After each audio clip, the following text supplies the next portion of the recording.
Okay.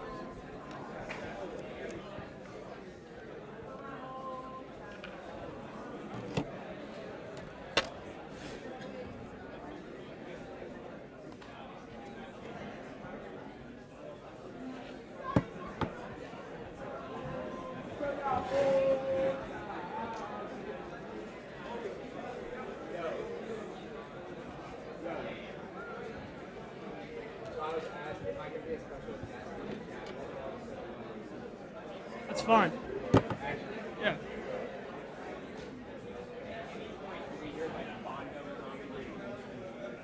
Unfortunately, no.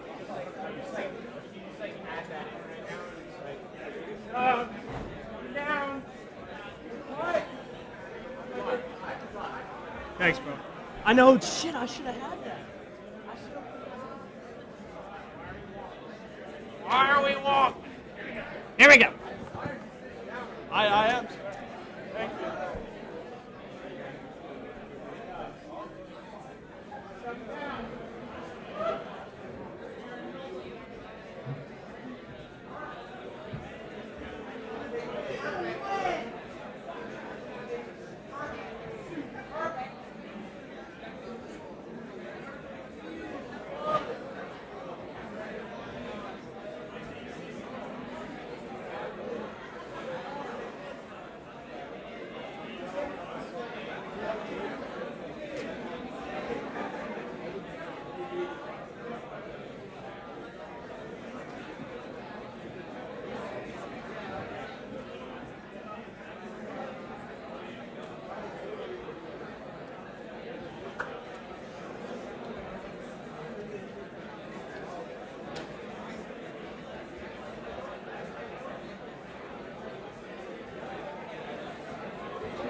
Faculty announcements? Mr. Lauer. Regular physics guys, remember again, because of the late start, that we would like you to get to fifth period for lab as soon as possible, so if you can plan accordingly, that would be one. Thank you. Student announcements? Will? Yeah, guys, so the brand new Game of Thrones Club will be meeting Friday during launch, 11:35 at the in the lecture hall. So if you have any interest in Game of Thrones at all, preferably you've seen most of the episodes, come to the lecture hall 11:35 Friday. We will not be meeting fifth period because there's a science. Two announcements. I need to see back here when this is over. Noah, Seth, John McGowan, John Maragakis, Stephen Lee, and John Zhang. And the other announcement, I don't know whether you guys are probably noticing this, but the traffic patterns have changed. And for some reason, Falls Road in particular has been backing up in the morning. What I'm basically telling you is a lot of people are coming in late because of that, but they're leaving at the same time they did last year. That isn't going to work this year. You guys are going to have to adjust your travel time because our traffic patterns have changed. I don't know why, but they've changed. Okay? Juniors, please check your email regarding Saturday's cookout. Dutch? Final reminder to get RTNs closes tonight, so we got an email from Connor.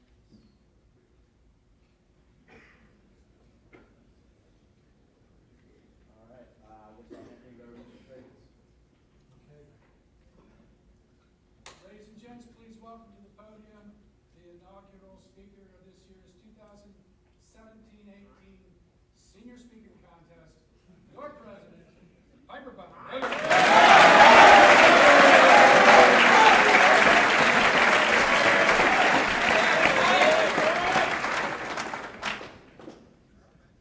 Passion. What does that word mean to you? I encourage you all to think about this over the next few minutes. Besides sports, service, and trying to do well in school, I am passionate about some unusual activities that many of you are probably unaware of. I would like to talk about one of them specifically today, the weather. Ever since I was a kid, I've been interested in impactful and severe weather events like snowstorms and hurricanes, and I've enjoyed these events for many of the same reasons that most of you did. They got us out of school, and it was fun to go sledding in my backyard or to go swimming in big waves at the beach. However, over the years, I've become more interested in tracking these storms and understanding how they work because I think I've come to love the power of nature, and not to sound overly profound, but I'm genuinely fascinated in nature and its abilities, its power and control, and ultimately for me, that leads to a fascination in the world as a whole. In addition, experiencing the storms is captivating and exciting to me. With weather being so unpredictable and hard to forecast, it's awesome when all the ingredients come together just right in our area to create a big storm. At the same time, however, the power of nature can be devastating, as we've seen in recent weeks with Hurricanes Harvey, Irma, and now Maria. Those storms were compelling and fun to track, but the destruction and hardship that was left in their wake was a reminder that we must respect Mother Nature, and it showed just how dangerous and powerful that she can be. So I get pretty excited about tracking snowstorms especially. The most exciting, interesting, and time-consuming winter storm that I've ever tracked and experienced was the massive snowstorm blizzard of January 2016, which was coined by the Weather Channel as Winter Storm Jonas. That week leading up to the storm happened to be midterm exam week, and I was studying weather models and local meteorologists' Facebook updates more than my English and history notes. I constantly watched videos and studied articles about the formation and details of the storm's development and track, so much so that my parents sitting up here actually ended up taking my phone away so that I could focus on studying for my exams. I know we've all been there. I remember going to bed nervous each night and waking up before my alarm every day that week because I wanted to see if the models stayed consistent from run to run with their astounding snowfall totals. So pretty much, I just wanted it to snow. A lot. So now, I'm going to get a little technical here. Sorry, I'll try to make sure I can point this out. Long-range forecast models picked up on the area of low pressure that became known as Winter Storm Jonas, tracking along the East Coast about a week in advance. The three major long-range forecast models, the European being the most accurate, the American and the Canadian models, all estimated staggering and unprecedented snowfall totals of 20 to 30 inches in and around the Baltimore, D.C. area. So this is actually what the storm, that red L there, ended up looking like on the weather map. The area of low pressure formed along a deep trough in the eastern jet stream. Sorry, I can't really get it. In the jet stream over the eastern United States. It tapped into energy and moisture from the Gulf of Mexico and began tracking over the southeast, dumping rain and snow throughout the south. As the storm continued northeastward, it tracked off over Cape Hatteras, North Carolina, which is the point right around there, and then off the Delaware coast, as you can see. And now I'm going to go through the next couple slides so you can see the low pressure moving up the coast, and then it's camping right there. So the area of low pressure then proceeded to stall and rapidly intensify over the Atlantic Ocean, dropping to a pressure of 985 millibars, which is very powerful for a winter storm in that area at that time of the year.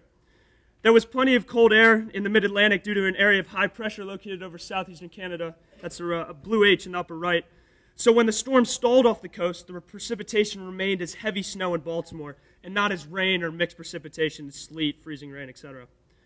The black lines on the map represent isobars, and the closer they are together, the stronger the storm and the higher the winds. As you can see here, they are packed pretty close together around the area of low pressure, indicating that the storm was very intense. You see these tightly wrapped isobars with hurricanes as well, so you can think of this storm pretty much as a winter hurricane. So now I'm going to go to a radar simulation loop to make things a little easier to see here. See what I'm talking about. Let me get this up. All right.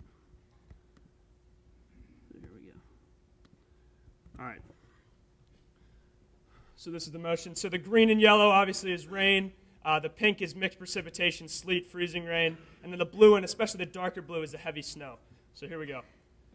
And this is a 108-hour time lapse, which is 4.5 days. There it is, getting moisture from the Gulf of Mexico, tracking up off the coast, stalling for about 24 hours. And then when it stalled, it just kept bringing moisture in from the Atlantic Ocean right here and just dumping that dark blue, that's heavy snow. And that's how the totals, became so great.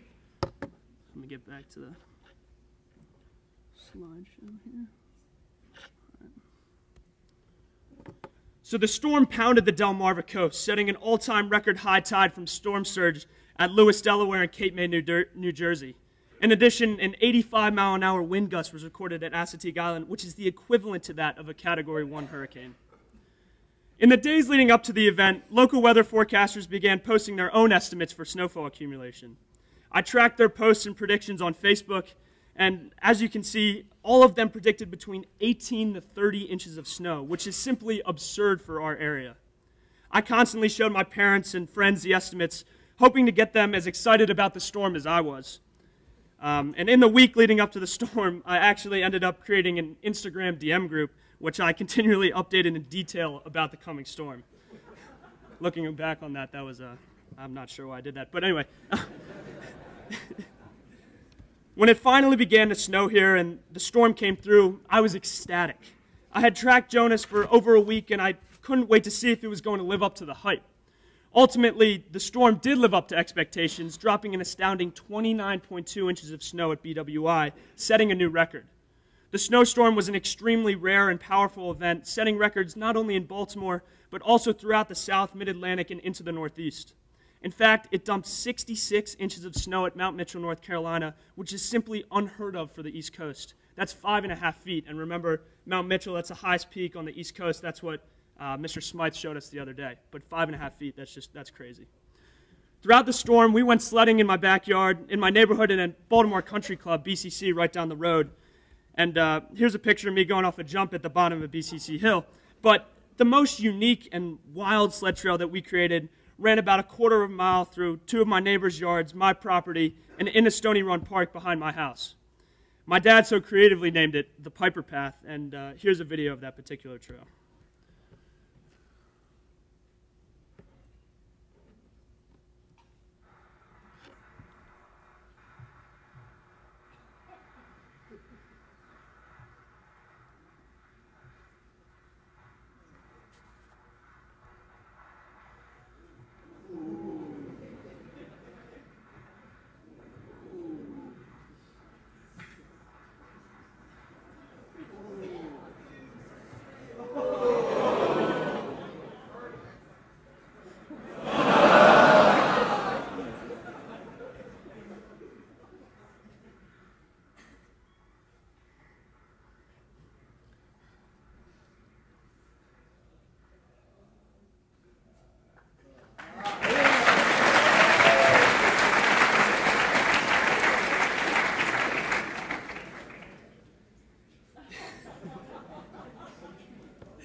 It's safe to say that those 2 weeks of tracking the storm and being out in the wind, snow, and cold with all my friends, sledding, running around, laughing, were some of the most fun times of my life.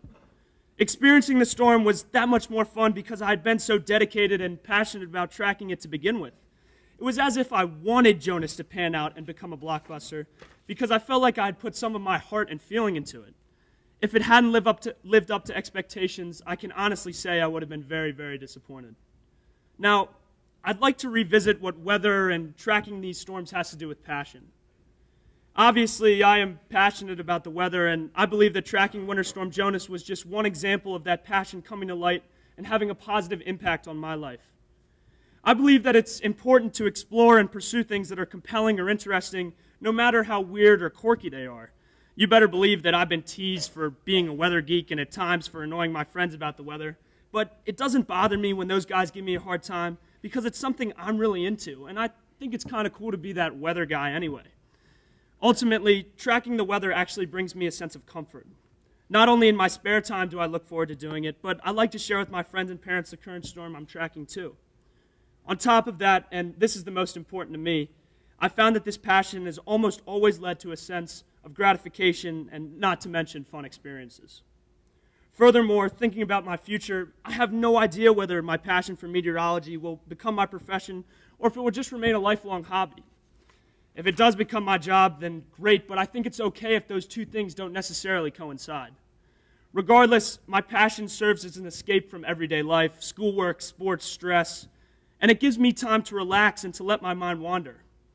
Now, that's not to say that at times I don't get annoyed or disappointed because weather is so hard to forecast, and I'm wrong well over half the time, and that's part of the fun, but I take joy in nature's unpredictability and its surprises, and tracking these storms can be both very satisfying and very frustrating. Moreover, I found that because not many people that I know of are interested in the weather and meteorology, it makes me feel unique and as if I'm part of a special community. This sense of individuality, along with Mother Nature's unpredictability, is what captivates me and draws me back to track the next storm.